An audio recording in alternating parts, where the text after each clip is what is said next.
A mother's letter to her 1-year-old son. Hage, my baby, you were born in such an unusual period. Since your first days in my womb, you have experienced much suffering. It is all because of your parents' determination to continue their practice of Falun Dafa, regardless of the immense pressure we face. It was a chilly winter day when I learned that I was pregnant. At that time, Mom was confined in an old wooden house. The people in charge there thought that they could break my will to steadfastly cultivate Falun Dafa during my detention there. In order to protest their treatment, I refused to eat. During the time, it didn't bother me that I was always cold and hungry, but I was worried about you, my unborn baby. 4 days after I was taken into custody, my work unit confined me to a room in a hotel under its ownership. Since then, your parents have begun their lives in long-term unlawful detention. Hage, do you feel that you were also wronged when your parents experienced this?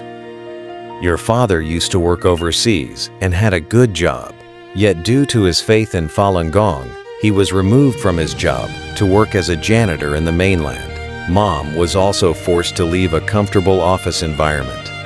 During the daytime, I was under strict surveillance in the office. At night, I was sent to the hotel where I was locked up.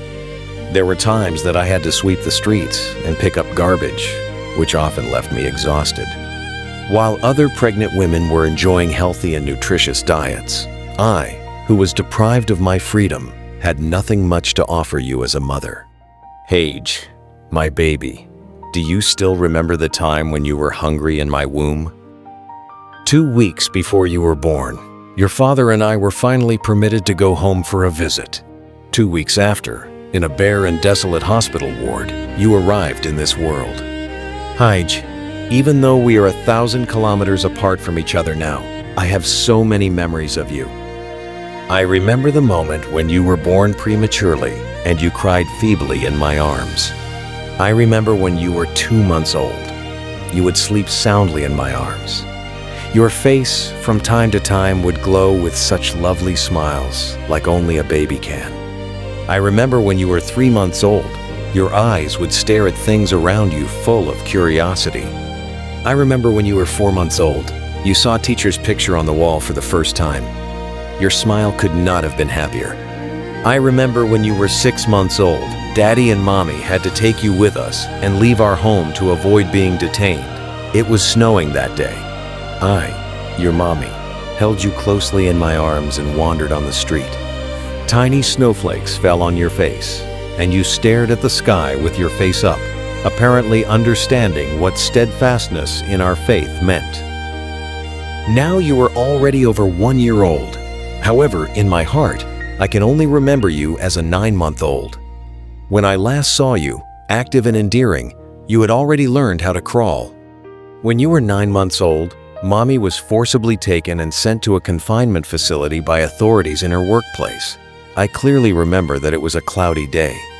The representative in my office brought a few officers with him, broke into our locked bedroom, and took you out of my arms as you were screaming. Mommy was restrained and hauled away in a car. Both you and I were sent to and then detained in a harsh confinement center. A few days later, you were sent to your grandparents a few hundred li away. In this inhumane and abrupt way, you were separated from your mom. I don't know how a young child like you could have spent those painful and helpless days.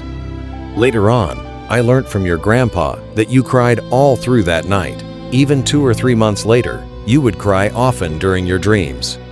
Hage, my baby, did you cry because you wanted and missed your mom? This segment is a quoted excerpt from a real personal letter. For the complete text, please refer to the source linked in the description.